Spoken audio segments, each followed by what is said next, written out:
Here are 7 rules you can apply to achieving anything you desire. Number 1, get serious. Make a decision to go all the way to the top. Up to now you've thought about it. Up to now you've passed your mind. Many of you made the decision and you decided to get serious and your lives have taken off. Like in the shadow going up the dark side of the hill until the moment you decide that, by gum, I'm going to be the best in what I do. I'm going to be in the top 10%. And suddenly you emerge into the sunshine and your life is forever after different. Wonderful. Get serious. Don't fool around anymore. You've really got to get serious. You don't have to be grim, but you must be serious. I know a guy that's got a half a dozen jokes keeping him from becoming wealthy. He's not known as rich. He's known as a joker, which I guess is okay if that's the kind of life you want to live. But it really isn't the best way to live. To go from average to fortune, you must get serious. And you must get serious about 2 very important things. Number 1 is setting your goals and where you want to go.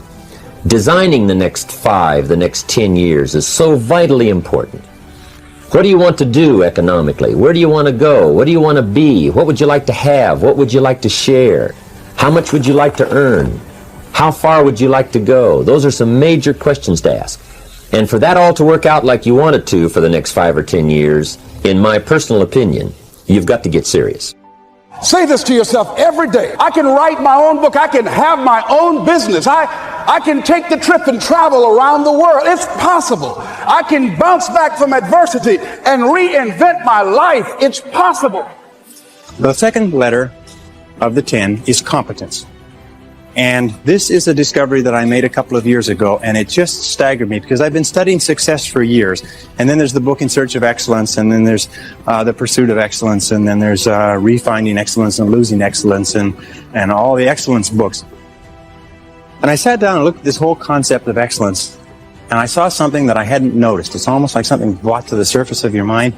I noticed that every single man or woman that I had studied who had achieved any kind of success in any field whatsoever had done it after they had made a commitment to becoming excellent in that field. And I began to look, and I began to compare, and I began to talk to people, and I speak to thousands of people virtually every month. I found that I never found a single person who was successful who was not excellent at what they did.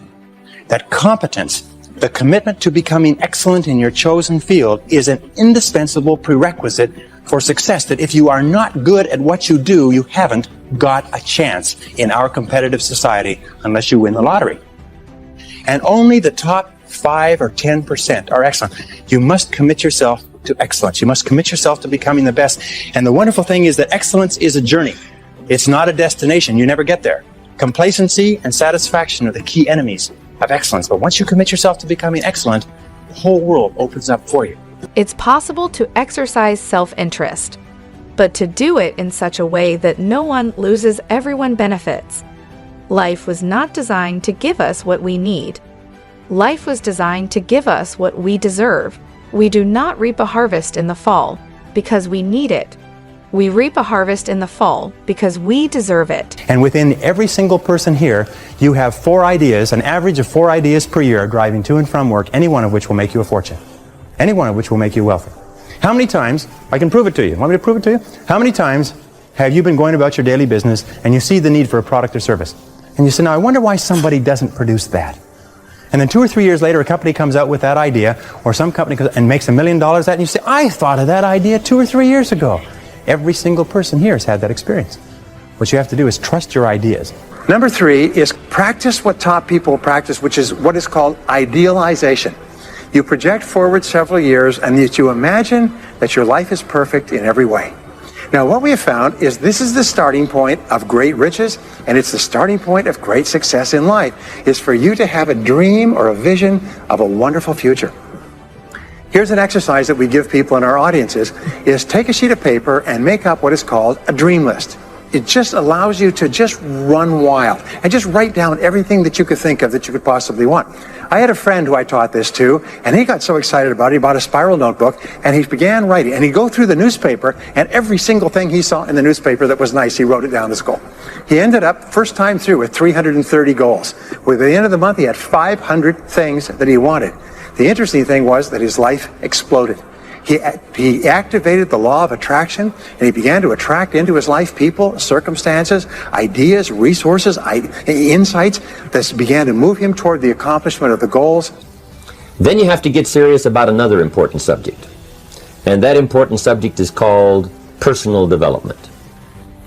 Personal development is striving hard to become the kind of person that you want to be. There's a very important question to ask, and the question is, 10 years from now, you will surely arrive. And the question is, where? So to answer the question of where you want to arrive and the kind of person you want to be, you've got to get serious. And the difference between successes and failures is not that successful people make right decisions. It is that successful people make their decisions right. The third point under clarity is to have a vision for yourself and a vision for your life. The key to having a vision is to have a dream. They say in the song, you've got to have a dream if you want to make a dream come true. And you can fulfill your dreams. All the great movers and shakers throughout all of history have been dreamers. They've been people with dreams. They've been people with visions. All leaders have vision. In the book of Solomon, it says, where there is no vision, the people perish. And the metaphysical meaning of that is that where people lack vision, they perish inside, because they lose the excitement and the thrill of life. If the best way to predict the future is to create it, which means to have a vision, and even though the vision is in the air or the sky, then build a foundation under your dreams. And when you see men and women who rise from poverty and obscurity to fame and renown, you invariably see someone who had a vision of what they could be and have and do that was far beyond what they were. Every one of us has had an experience. At one time, when we were small, we had a vision of being grown up and having our own cars. And as we grew older, we had a vision of having our own homes and our own families. The problem is that our goals are set so low that even when we do achieve them, they don't turn us on. They don't fill us with enthusiasm. So dream big dreams. The next key to becoming a self-made millionaire is to get around the right people. This is a key for becoming a self-made millionaire. Why? Dr. David McClellan at Harvard did studies for 25 years looking into why it is that some people succeeded greatly in life.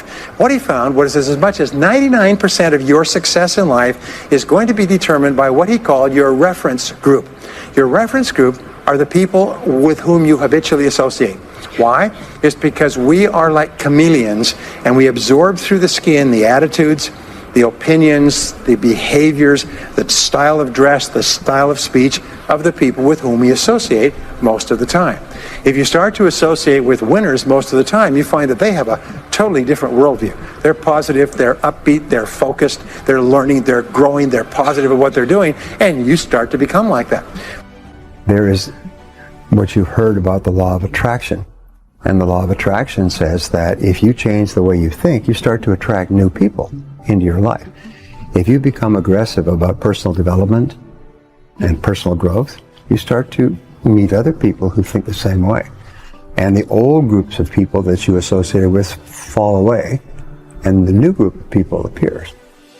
So people say, well, where do I find positive people who are thinking about success all the time? First you become one, and then you naturally attract it.